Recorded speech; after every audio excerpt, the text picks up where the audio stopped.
Oke teman-teman, balik lagi dengan saya Fikri Dos. Seperti biasa saya akan mereaction soal sepak bola Indonesia dan juga tanggapan komentar dari netizen soal sepak bola tanah air. So langsung saja kita simak. Tapi sebelum itu jangan lupa untuk like, comment, dan subscribe, dan jangan lupa juga untuk nyalakan lonceng notifikasinya. Let's go.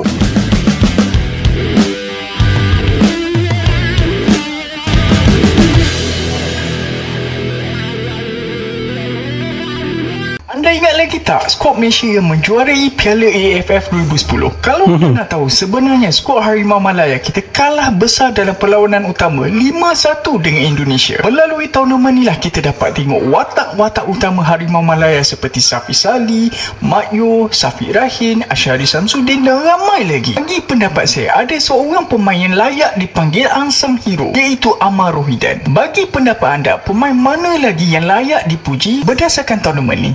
Tahu sikit. Kalau di Malaysia mereka puji mereka punya pemain di era itu.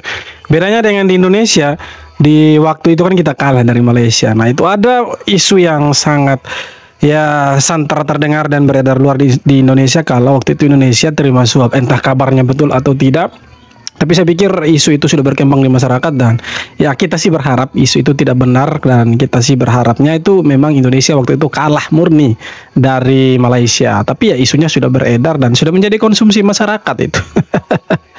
Kenapa skuad timnas Indonesia di Piala AFF 2010 dituduh menerima suap? Pada gelaran Piala AFF ini dia, teman-teman. 2010, timnas Indonesia sejatinya menjadi unggulan pertama untuk memenangkan gelar. Di fase grup, timnas Indonesia tampil terengginas dengan meraih poin sempurna termasuk mengalahkan Malaysia dengan skor 5-1. Di semifinal, timnas Indonesia semakin tak terbendung dengan memenangi 2 leg saat melawan Filipina. Kesempurnaan timnas Indonesia sejak awal turnamen membuat publik yakin bahwa timnas akan dengan mudah mengalahkan Malaysia di final. Namun secara mengejutkan, timnas Indonesia kalah telak dari Malaysia di final leg pertama. Meski berhasil menang di final leg kedua, timnas Indonesia harus puas menjadi runner karena kalah agregat gol dari Malaysia. Hasil itu memunculkan dugaan bahwa pemain timnas Indonesia memang sengaja mengalah lantaran sudah menerima suap. Dugaan itu disinyalir pertama kali muncul setelah mantan manajer timnas Indonesia di gelaran Piala AFF 2010 yakni Andi Darussalam Tabusalam mengakui adanya indikasi itu. Namun dugaan itu hingga sekarang tidak terbukti dan masih menyisakan misteri. Kenapa? Memang tidak terbukti karena tidak ada yang bisa membuktikan kan. Tapi memang waktu itu kalah dari Malaysia, saya pikir itu yang paling menyakitkan. Dan yang buat saya heran itu kenapa finalnya itu pakai leg 1 leg 2 itu, padahal ini bukan ya semifinal lagi. Kalau semifinal saya pikir masih masuk akal, ada leg 1 ada leg 2, dan ya ini saya pikir sudah final, harusnya ya satu pertandingan saja tinggal keluar siapa pemenangnya. Tapi AFF ini ya agak aneh juga nih, piala antar kampung se Asia Tenggara nih. Sintayong keluhkan jadwal padat ASEAN Cup 2024, langsung kena semprot Erick Thohir. Dalam ajang ASEAN Cup 2024, pelatih timnas Indonesia Sintayong kerap kali mengeluh di hadapan para awak media. Dan yang terbaru, Sintayong kembali mengeluh perihal jadwal ASEAN Cup yang sangat padat dan tak masuk akal. Terus-terusan mengeluh, nyatanya membuat Ketua Umum PSSI Erick Thohir geram dan memberikan semprotan terhadap Sintayong. Ya, kembali saya berharap apapun yang kita sudah jadikan program semua komit, jangan banyak bicara, jangan banyak ngeluh. Kita fokus aja lah, gitu. Ya, kita fokus di program yang kita sudah sepakati. Bagaimana menurut kalian? Ya, saya pikir mungkin ini teguran dari Pak Erick Thohir ya untuk Sintayong, karena memang ada keluar statement dari Sintayong, dia mengeluhkan soal jadwal yang begitu ketat, bukan ketat tapi padat, mepet dari AFF, dan juga ini kan bukan satu tuan rumah saja begitu. Ini kan sistemnya itu main kandang dan berangkat ke negara lain lagi. Jadi kalau misalkan pertandingannya itu mepet-mepet ya, ini melelahkan untuk pemain-pemain Indonesia. Jadi menurut saya wajar kalau STY itu mengeluarkan pengeluhan atau mengeluarkan statement seperti itu. Nah di sini Pak Erick Thohir bilang jangan mengeluh, jangan banyak bicara, ya tanding saja. Tapi saya pikir mungkin ada ekspektasi atau target yang tinggi dari Pak Erick Thohir untuk STY. Nah di sini kita lihat Pak Erick Thohir bilang ya lawan Filipina itu harus menang gitu. Dan saya pikir ini mau tidak mau, suka tidak suka harus diterima sama STY bahwa lawan Filipina nanti tanggal 21 Desember itu harga mati kita harus menang teman-teman, supaya kita bisa lolos ke babak semifinal. Walaupun sekarang Indonesia bisa dipastikan ya untuk lolos karena ada di babak bukan di babak tapi di peringkat kedua di grup B ini teman-teman. Jadi kalau Pak Erick Thohir bilang main saja jangan banyak mengeluh, saya pikir ya STY juga sebenarnya bukan mengeluh, tapi ini kan jadwalnya memang AFF juga saya pikir alasannya apa sampai jadwalnya padat seperti itu. Itu kan melelahkan untuk pemain-pemain Indonesia. Tapi yang dibuat sama Pak Erick Thohir saya pikir untuk mengangkat ya semangat, membakar semangatnya STY supaya ya timnas yang dia bawa sekarang yang ditangani oleh STY di AFF ini bisa membawa dampak yang positif dan hasilnya juga positif untuk sepak bola Indonesia. Akhirnya berita yang gue tunggu-tunggu nih boy. Emil Audero Mulyadi, menanggung omongan bapak.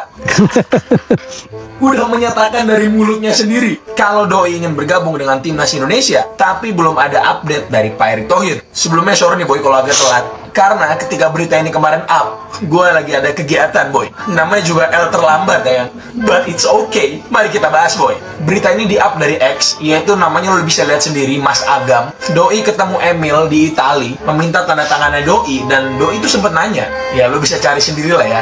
Intinya dia bilang kalau misalnya dia ingin bergabung dengan timnas. Mungkin ini udah kali keberapa ya gue bahas soal Emil ya. Dan biasanya setiap gue bahas Emil, itu selalu ada aja yang ngomong begini, siapapun boleh dinaturalisasi, tapi tidak untuk Emil. No Emil bang, no Emil bang.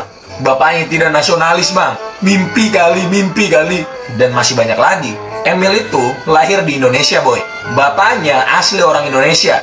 Dia berhak dong, berarti dong untuk menjadi warga negara Indonesia. Kalau misalnya kalian menolak Emil, menghalang-halangi Emil untuk menjadi WNI, apa bedanya lu sama Bung Toel?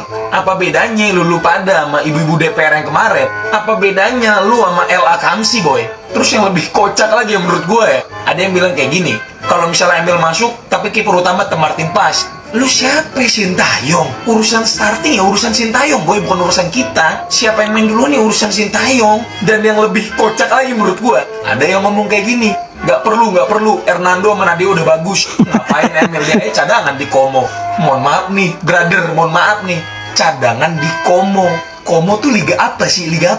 Masa lu bandingin sama kiper Ligue 1 boy? Dengan segala respect untuk Hernando dan Nadeo nih, dan kiper-kiper Ligue 1. But Emil Mulyadi is different level boy.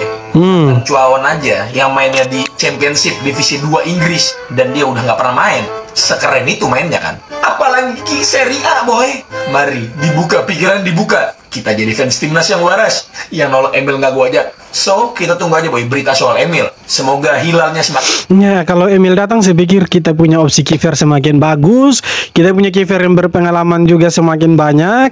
Nah di sini kan kita sudah punya Martin Paes. Datang lagi Emil. Kalau seandainya Emil itu ya cepat dinaturalisasi sama Pak Erick Thohir, saya pikir kita punya kiper yang berkualitas di sini sudah tambah banyak lagi. Tambah Emil datang, dan kita tidak perlu ragu kalau Martin Paes itu cedera, karena kita sudah punya pengganti Emil Audero. Kita tahu lah kualitasnya dia seperti apa. Walaupun di Como itu dia masih ya belum bisa merebut posisi pertama dari Pepe Reina, tapi saya pikir ya dia bagus lah. Kalau misalkan dia memilih Indonesia dan dia dapat tempat di Indonesia, ya itu ya rezekinya dia, mujur-mujurnya dia gitu. Tapi kalau misalkan dia datang ke sini, kita juga tidak bisa menolak teman-teman, karena dia punya hak untuk menjadi WNI begitu ya. Memang betul kita tidak bisa melarang dia ya, selagi dia punya hak untuk menjadi WNI, siapapun boleh begitu. Selagi itu tidak melanggar aturan FIFA ya fine-fine saja sebenarnya. Tapi kalau Emil datang, saya pikir ya kita semakin bagus di belakang. Kita tidak perlu ragu lagi kalau misalkan Martin Paes tidak dilepas sama FC Dallas ya, katakanlah salah satu contoh. Kemudian kalau Martin Paes cedera, saya pikir kita kalau misalkan betul-betul Emil Audero ini mau bermain untuk Indonesia, ya kita sudah punya kiper yang bagus itu dua teman-teman, ditambah Hernando dan juga Nadeo Argawinata. Jadi kita tidak perlu ragu di lini belakang, khususnya kiper. Jangan banyak bicara dan mengeluh, fokus kepada timnas saja. Itu yang diungkapkan oleh Pak Erick Thohir pada saat wawancara terkait dengan statement dari Coach Sintayong yang bilang bahwa jadwalnya padat sehingga pemain kelelahan dan sebagainya. Sebenarnya STY hanya mungkin menyampaikan keadaan tim yang memang sekarang ini kelelahan, dan bukan hanya timnas sebenarnya yang kelelahan, tapi tim-tim lain pun kelelahan. Iyalah. Menjalani jadwal padat itu bukan hanya timnas Indonesia, tetapi timnas seluruh di AFF itu mengalami jadwal yang padat. Makanya AFF ini kan tim kompetisi kampung. Jadi ya begitulah, tidak profesional. Dan menurut gua ini kenapa hal konflik ini bisa terjadi, STY sampai mengeluhkan gini-gini, lalu Pak Erick Thohir sampai membalas. Karena target dari awal ini ketinggian menurut gua. Target dari awal final dari kesepakatan ini yang repot. Harusnya nggak usah ada target. harusnya benar-benar nggak usah ada target, karena kalau ada target terus kualitas pemain begini, terus implementasi di lapangan ternyata hasilnya tidak sesuai so far, nah terjadilah riak-riuk gini lah. Betul. Digoreng-goreng terus. Nah, yang repot adalah ini bisa mengganggu stabilitas timnas. Nggak diganggu aja permainannya seperti kemarin, apalagi diganggu. Nah, lihat aja nanti gimana. Oke, jadi semoga ini harusnya nggak diperpanjang, dan ya kalau udah fokus ke target ya diusahakan sampai final. Ya, repot urusannya. Gue sih nggak yakin, tapi ya kita lihat aja nanti seperti apa. Oke? Ya kalau misalkan targetnya itu final, maka kita harus bisa kasih kalah Thailand. Karena sekarang posisinya Thailand itu jadi juara grup kan. Kalau kita lolos sebagai runner up, maka kita kan harus mati-matian kasih kalah Thailand dan harus lolos ke final. Itu berat sih, tapi suka tidak suka, mau tidak mau fight dulu. Jangan kalah sebelum perang. Itu dia. Akhirnya impian terbesar orang Vietnam dan pemain Vietnam mengalahkan Indonesia akhirnya terwujud juga. Cukup apa aja lah kita, ketawa aja lah kita kan. Orang tuh berharap kali mau menang sama kita. Kita aja nak berharap loh. Harapan kita Piala Dunia. Tengok Piala Dunia. Jangan pula kalian komen yang passingnya tak apa-apa. Walaupun iya juga sih passingnya ndak apa, tiba kan. Cobalah kalian main bola di situ. Kalau nak dek-dekkan jantung kalian. Iyalah pemain Vietnam kenapa bisa kuat kayak gitu. Lawan U22 aja dia ke selebrasi, dia kayak Liga Champion pemainnya tadi. Siapa namanya tuh yang tuan Lin. Kayak Liga Champion. Malu banget dah. Tercapai apa kamu? Impian terbesar kamu mengalahkan Indonesia susah kali. Baru 22 baru. Jangan pula kalian komen lagi, apa pemain Indonesia ini apa aja mainnya. Jangan komen kayak gitu lagi. Kita harapan kita Piala Dunia, biar aja menang orang ini. Iya, dia lawan U22 Indonesia tapi selebrasinya itu seperti juara Piala Dunia, cow. Tapi memang kalau kita lihat waktu lawan Vietnam kita kalah semua posisi. Kita ditekan selama 90 menit. Mau bisa apa? Jadi ya ceritanya sudah berakhir. Kita kalah dengan skor 1-0. Walaupun kita yang turun itu U22, tapi Vietnam itu full squad loh. Ada juga pemain senior. Nah, ini dia nih. Nomor 19 kapten ini yang cetak gol kan. Itu dia punya selebrasi itu kayak ada menang Piala Dunia tuh.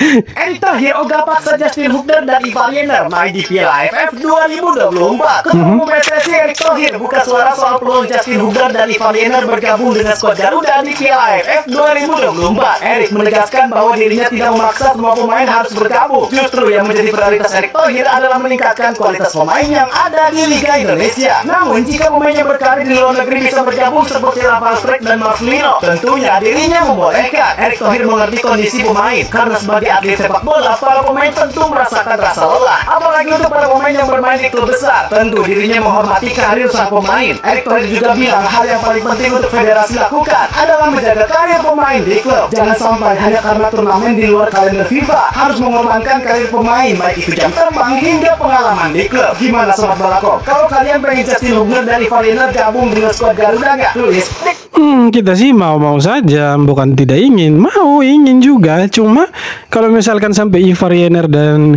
Justin Hubner datang, saya pikir janganlah. Ini Piala Mortal Kombat, Kungfu segala macam ada di situ, baru kita punya pemain andalan Justin dan Jenner datang. Saya pikir ya habis kita nanti.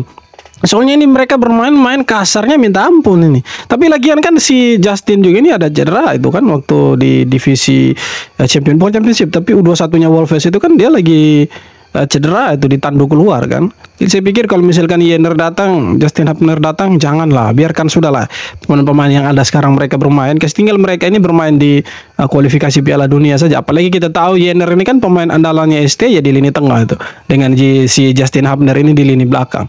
Jadi janganlah mereka datang. Aduh, saya mohon sekali tuh jangan orang datang, ini habis ya, walaupun ini El Preman. Tapi kalau misalkan orang datang yang main-main kasar, habisin juga dari si Justin Hubner ini. Tapi ya janganlah, pokoknya janganlah mereka datang. Biarkan sudah pemain-pemain yang ada sekarang ini, biar saja orang yang bermain itu. Pemain Malaysia Sergio Aguero berpidato di ruang ganti seperti Wih, ya ini mereka sudah ada Sergio Aguero juga. Ijai Ijes. Beredar sebuah video yang diunggah Federasi Sepak Bola Malaysia (FAM) di ruang ganti tim Malaysia. Dalam video tampak Sergio Aguero, salah satu pemain Malaysia, berpidato memotivasi timnya yang tampak berteriak-teriak dan menggebu-gebu.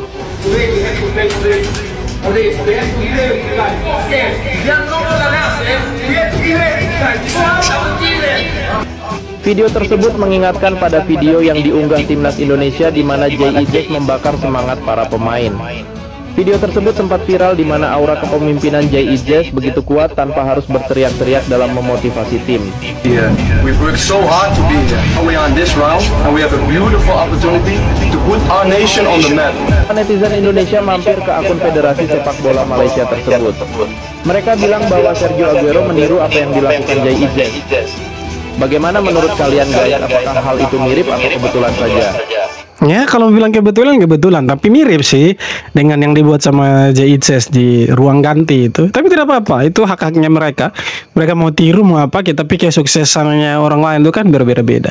Kalau kita lihat Jay Ijes dan timnas Indonesia kan sekarang mereka levelnya sudah berbeda. Mereka ada di kualifikasi Piala Dunia ronde ketiga, sedangkan Malaysia ya ada di AFF sekarang. Jadi Sergio Aguero mau tiru-tiru Jay Ijes juga beda levelnya. Si Jay Ijes main di Liga Italia itu. Jadi kita mau bilang apa?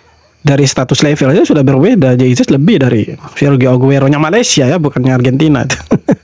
Piala AFF, piala paling bergengsi sejagat raya. Apa guys? Setuju banget dengan statement di tweet ini ya guys ya. Dan atau dulunya AFF nggak penting, turunin pemain muda aja buat memperbesar pool pemain. Now sekarang memalukan, kalah lawan Vietnam, harusnya panggil pemain senior. Indeed, we cannot satisfy everyone. Nah inilah yang memang ada beberapa opini ya guys ya. Selain opini yang ada di sini, ada opini lain yang bilang kalau harusnya turnamen AFF ini bisa memanggil pemain-pemain yang jarang dapat bermain di skuad senior, kayak misalkan Egy, Witan, Kambuaya, Dimas Derajat, dan lain-lain. Jujur, opini pribadi gue sebenarnya setuju juga dengan itu. Tapi ya guys ya, skuad di timnas untuk AFF kali ini itu sudah dirapatkan antara Pak Erick Thohir dan juga Coach Sintayong.